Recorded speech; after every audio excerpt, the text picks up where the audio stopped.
The Lord be with you. A reading from the Holy Gospel according to Mark.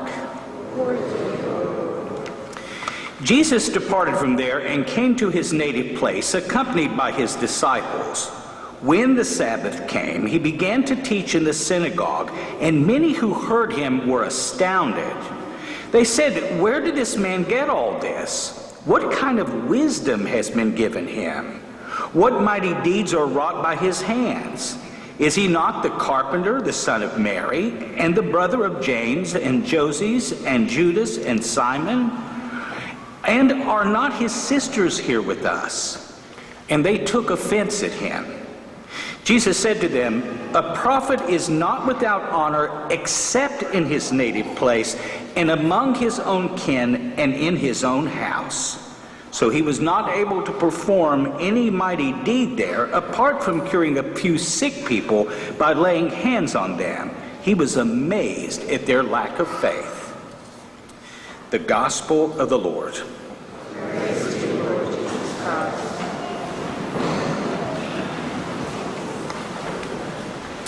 British author and theologian G.K. Chesterton could not read until he was 8 years old.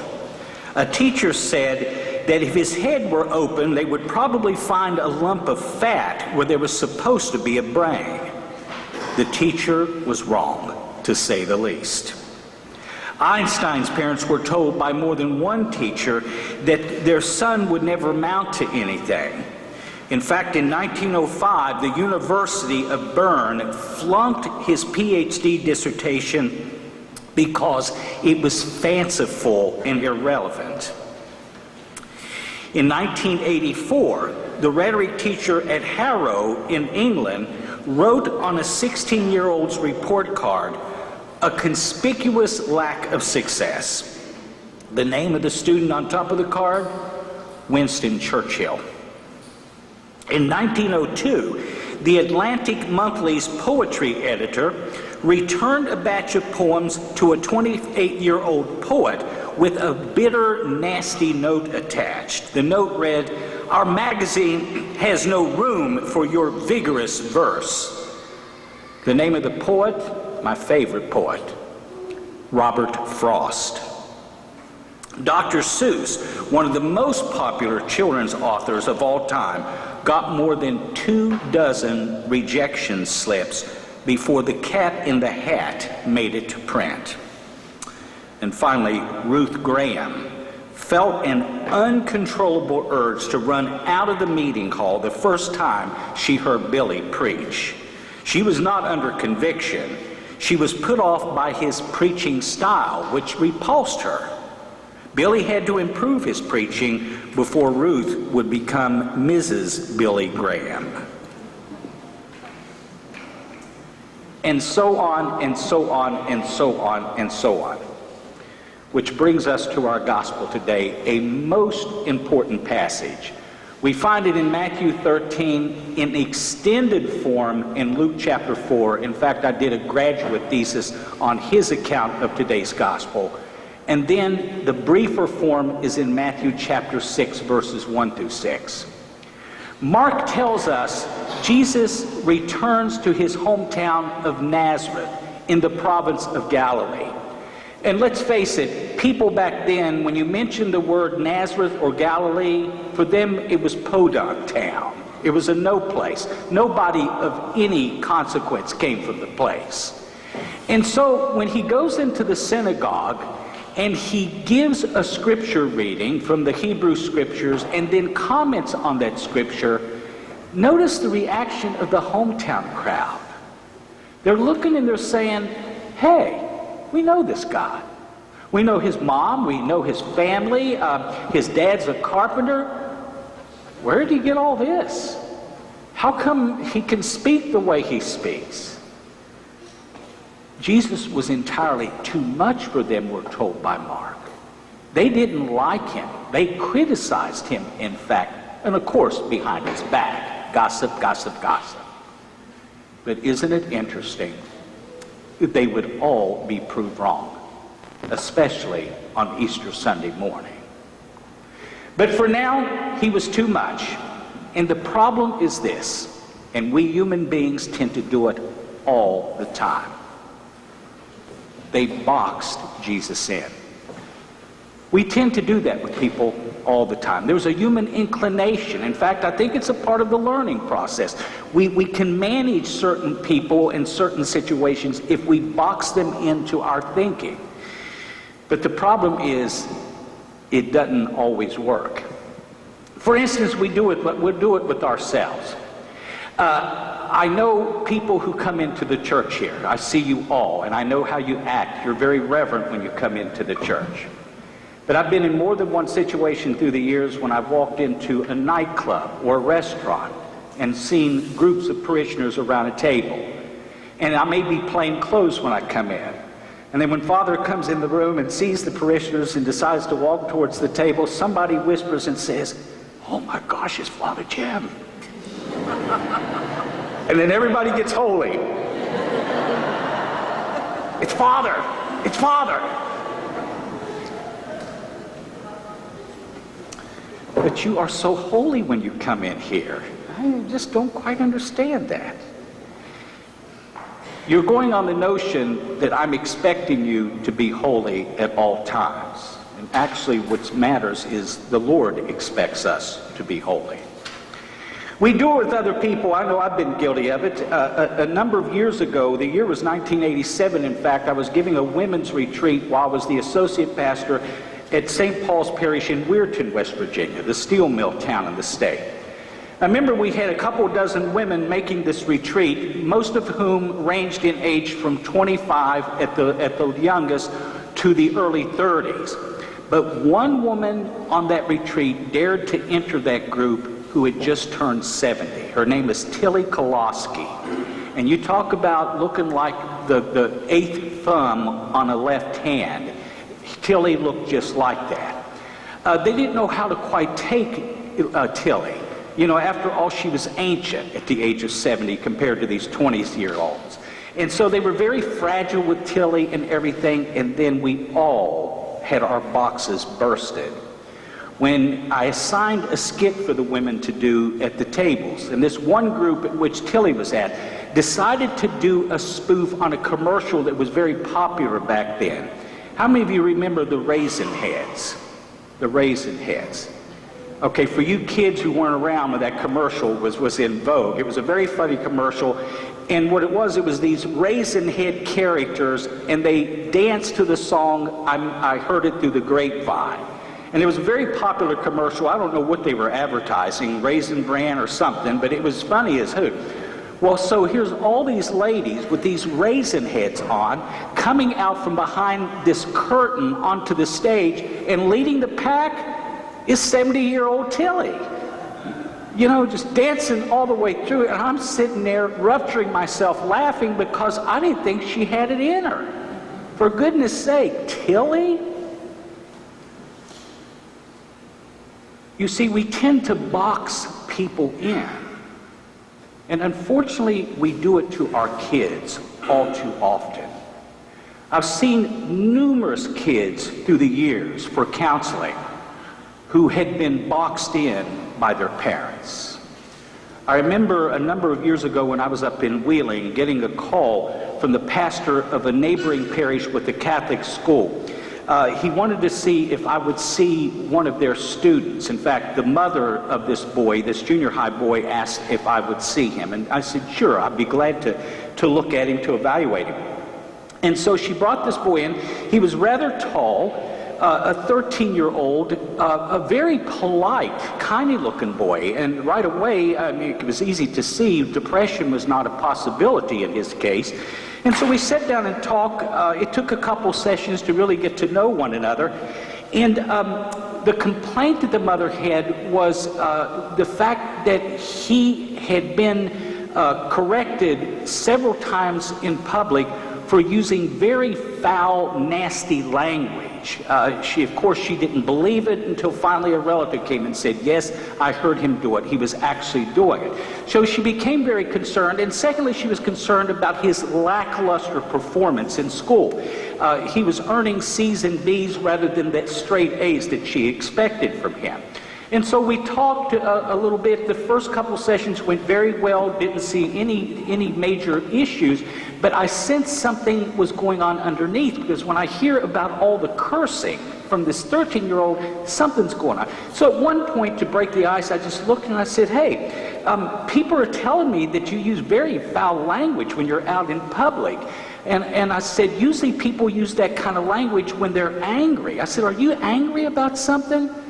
And he started to bawl, just sobbing. And so I let him dry up a little bit, and I said, it's okay, you can talk to Father Jim. What's going on?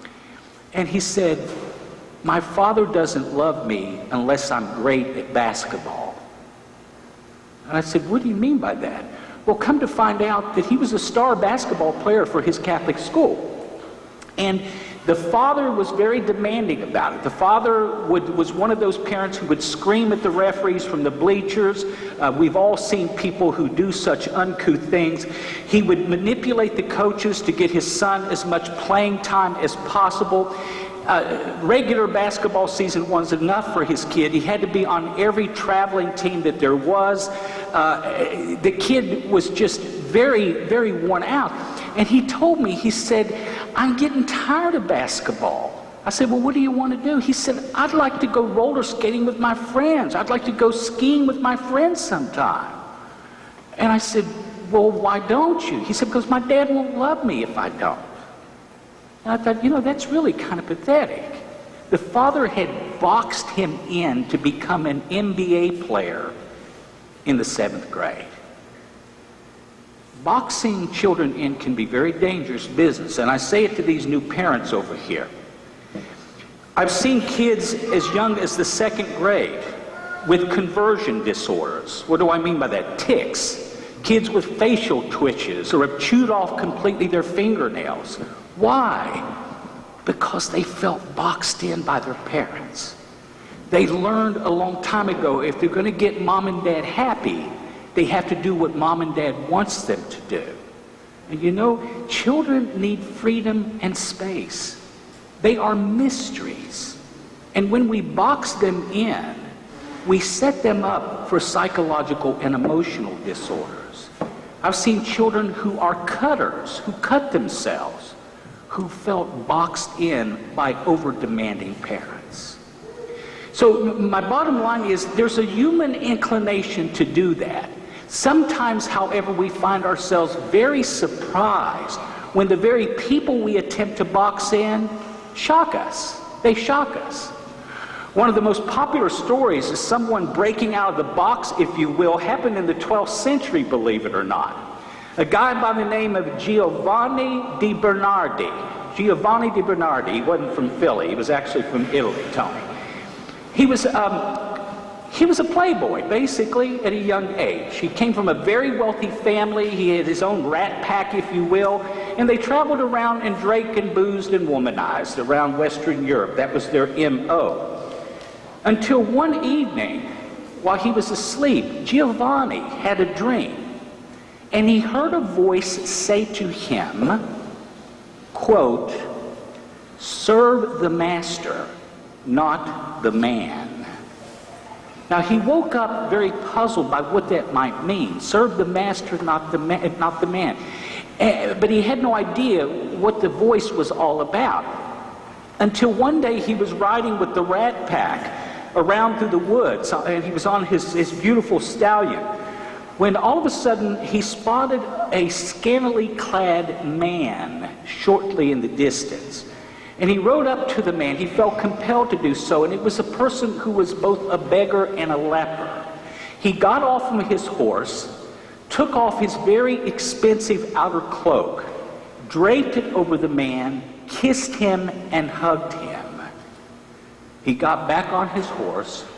He rode back to his hometown, where he went in to see his father. His father was the wealthiest clothing manufacturer in the area. And he walked up to his father and he said, "I give up my inheritance. I no longer want to be a part of this business." And he walked away from an incredible amount of wealth for the rest of his life. Giovanni's name? St. Francis of Assisi. Can you imagine what the Rat Pack thought? What? You did what? He hugged a leper. He kissed a leper. Ooh. He gave up all of that money? Yeah. Because he refused to stay in the box that society said he had to stay in. The question is, what about you? You know, popular fiction is filled with stories about people who break out of the box. And we love those stories. And let me just share with you a couple.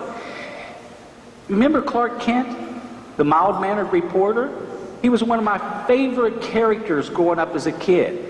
Remember, whenever there was a damsel in distress, he could always hear what no one else could hear. After all, he was Superman, you know? He'd go into the phone booth, spin around like that, and come out as Superman. He could take on jets, he could take on monsters, he could take on villains of all kinds. We had him boxed in as a mild-mannered reporter, but he really was Superman. And then that farm girl from Kansas, Dorothy Gale, had that incredible dream and fantasy. And what happened to Dorothy Gale? She would make it to the land of Oz, where she would not only discover the wizard was a fraud, but she would straighten the poor guy out. Little old Dorothy Gale. Farm girls from Kansas weren't supposed to do that. They were just supposed to be dumb farm girls from Kansas. And then Cinderella, remember that story? Boy, did she step out of the box, huh? Incredible transformation. You see, society, other people, our social groups box us in very often. They tell us what we're supposed to be. You're a PhD in physical therapy. Society has you pegged in terms of what you're supposed to do as a PhD. You're supposed to be very sophisticated. You're supposed to teach a lot of underlings about physical therapy, and Lord knows make a ton of money in the process. That's the peg. That's the peg that's been placed upon her. Society tells us how we're supposed to be. And more often than not, it makes you feel weak and inadequate to do so. Deodorant commercials tell you you stink. You stink. All of you stink. Because you need to buy this or that deodorant. And if you bought it, you wouldn't stink. You wouldn't smell so bad. All of you women are terribly ugly. You're terribly ugly. So you need to get your hair done properly, to put the right colors in it and that sort of thing. And Lord only knows, buy moisturizing cream by the case, but only particular types, because you're just not beautiful enough. And we guys, oh my gosh, you know, we can put some color in our hair and we can become Superman. You know, no thank you. I like mine just the way it is, what's left of it. You see what I mean? And so we go out and we buy their products, but they box us in and tell us the way we're supposed to be. Unfortunately, we try to box in creatures that were created to be mysteries, who have incredible potential, who can do many things in this life. And when we do that to our children, we threaten them and we put ourselves in situations where they can become depressed, self-mutilating, and addicts. So my brothers and sisters, the message is this: don't let yourself be boxed in by anyone.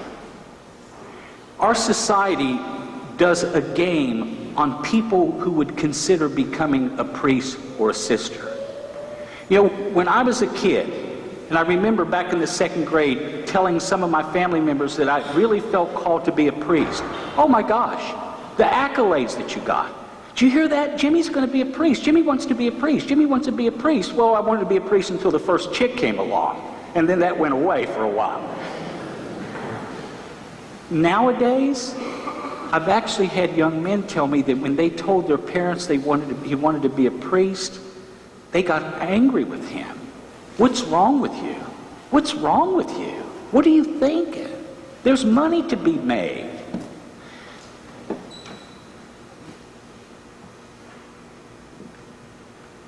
The number one call that we all have is the call to holiness. We are all called deep down inside to be as close to the Lord as we can and to live that holiness in our lives. That's the essential call. Society says, no, it's too archaic, it's too quaint, it doesn't fit, it's not macho enough. But you know what?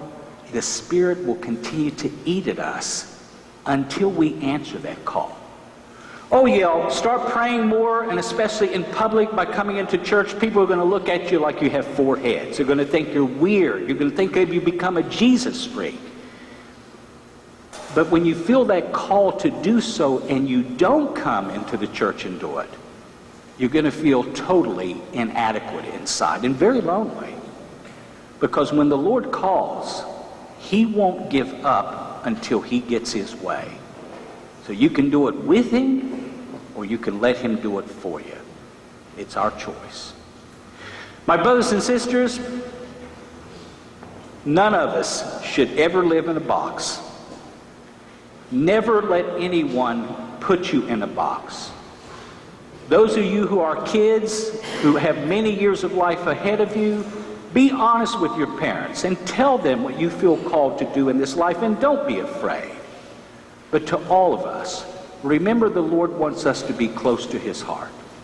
In order to do that, we may lose a couple friends, we may be looked upon as weird, but to thine own self and the Lord, we must always be true.